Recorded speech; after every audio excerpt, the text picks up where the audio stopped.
Fellas, let's have the conversation most of us never had growing up. No father, no uncle, no older man ever sat us down for this one. So today, we'll talk man to man, because there's no question about it. The outfits today are insanely revealing. The mesh, the see-through, the throwback wrestling-looking outfits. Clothes so transparent a man has to blink twice just to make sure he's not hallucinating. We already know you are going to look. So look but don't stare. And a side note, please, if you are with your girl, don't look. Don't do it, because I promise you, she is watching you and her at the same time. Save yourself from drama. Many times, women wear clothes to attract the kind of respect or attention they're looking for, whether they admit it or not.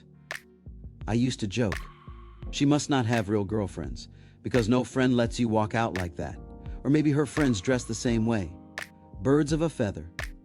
When we see certain outfits, we don't just feel attraction. We start reading signals. We think clothing is communication. The process is automatic. Attraction. Okay, yes, we notice. Interpretation. What's she telling the world? Risk assessment. Is this a commercial or a whole documentary? And with so much on display these days, free of charge, imagination is gone. And when imagination disappears, we start pulling back emotionally. Because we're visual, but we're also logical. And we don't invest where we see confusion, because sometimes confusion equals crazy. It's no different than when a woman sees you blow up over something small. A waiter gets the order wrong, and you snap? She notices that instantly.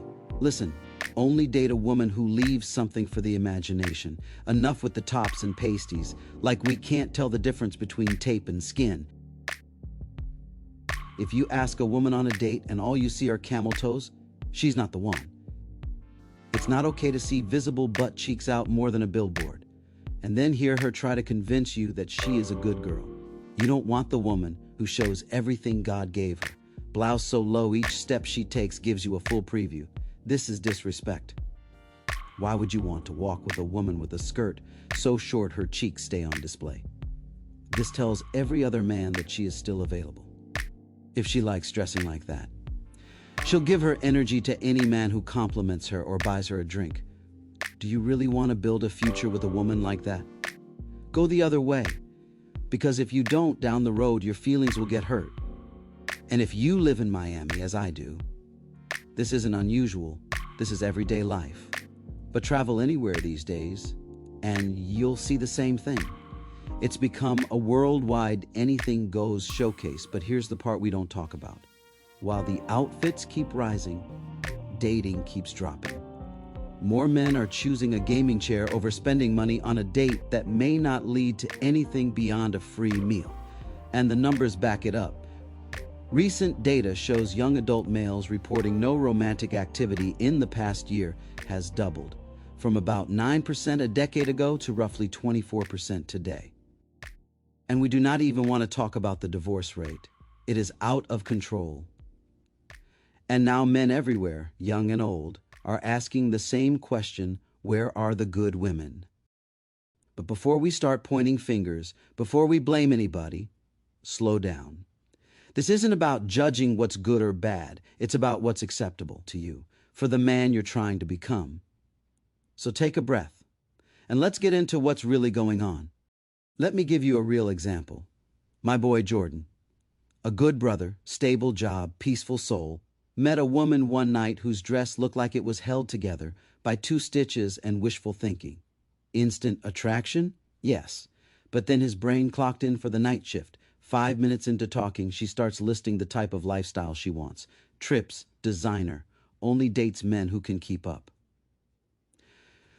Jordan said he felt God himself tapping his shoulder saying, "Son, that's not your assignment." She asked him, "Why are you leaving so early?" He said, "It's a global meeting in a time zone I'm not prepared for." He had no problem bouncing, because that night taught him something. The outfit wasn't the issue. The mindset behind it was her real price tag. That's when he said, "Bro, I went home. She was already making demands, too expensive, and I hadn't even ordered my drink yet." So why are men dating less? You see, Jordan isn't alone. Men everywhere are stepping back, not because they hate women. We love women, we really do.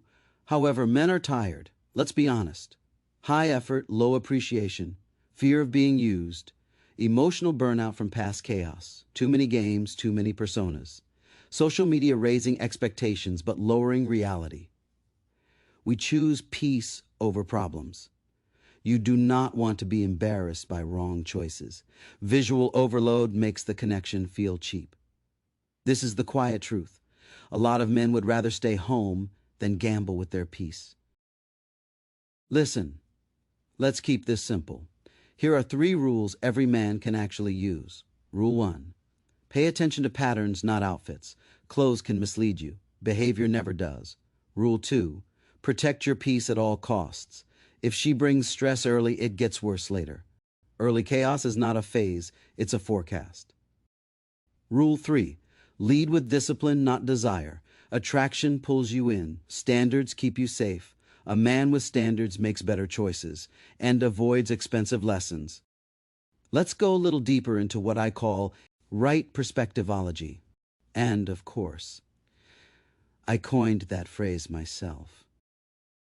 As much as we see, and as bad as it seems, all is not lost. There is hope. We just need to keep what builds you and drop what drains you. There are real, consistent, strong places where men meet genuinely good women, women who value stability, kindness, goals, and real connection. Places like fitness classes, not clubs classes, but Pilates and yoga, strength groups. Women who show up consistently already have discipline, routine, and self-care, and they talk before and after class. Professional and creative workshops like writing classes, cooking classes, and financial literacy events. These attract women who are growing, curious, and building something. Volunteer work, community projects. A woman who serves others is usually grounded, empathetic, and emotionally intelligent. A woman of faith. For several reasons. There you can meet women who value character, consistency, and family, and more importantly, a woman who knows how to pray when things get rocky. Women who invest in their careers tend to be stable, ambitious, and focused. Conferences and seminars, healthy grocery stores, travel groups because you get women who enjoy adventure without being wild. Bookstores or libraries, and yes, they still exist. Dance classes. Women here are feminine, confident, open to connection, and enjoy partnership. So where are the good women? Good women aren't hiding. They're just not usually in the places we complain about. Clubs, loud bars, brunch scenes, nightlife fishing holes.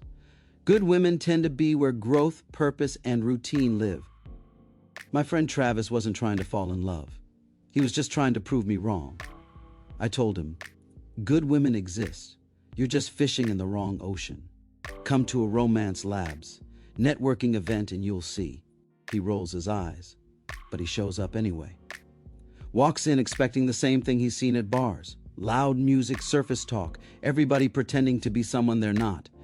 But this room is different. People are actually talking. Women are asking real questions. What do you value? What are you building? What matters to you when life gets stressful? Travis is thrown off. He's used to conversations that start with too much cleavage, not futures. Then he meets her. Simple dress, warm smile, eyes that look like she actually listens. She asks, "So what made you come tonight?" He laughs. "My boy dragged me here to prove good women still exist." She smiles back. "Well, I guess he was onto something." They talk for 10 minutes. Not about drama, not about nightlife, not about who hurt who. Real conversation, real connection. When the event ends, she taps his arm and says, "Next month. Same time?" Travis smiles. "Absolutely." She starts to walk away. "Wait," he replied quickly. "That's it?" She turns back, gives him that calm, non-desperate and confident smile. "It depends on what you're really looking for." Travis responded, "I respect that. I'm working on my career, my purpose, and my future. Do you mind if we meet for coffee?" Later, Travis turns to me and says, "Bro, I've been complaining for years. Turns out the good women were here the whole time. I just finally walked into the right room. And that's the truth. Good women aren't hiding. You just have to show up where good women show up. Welcome to the Right Perspective.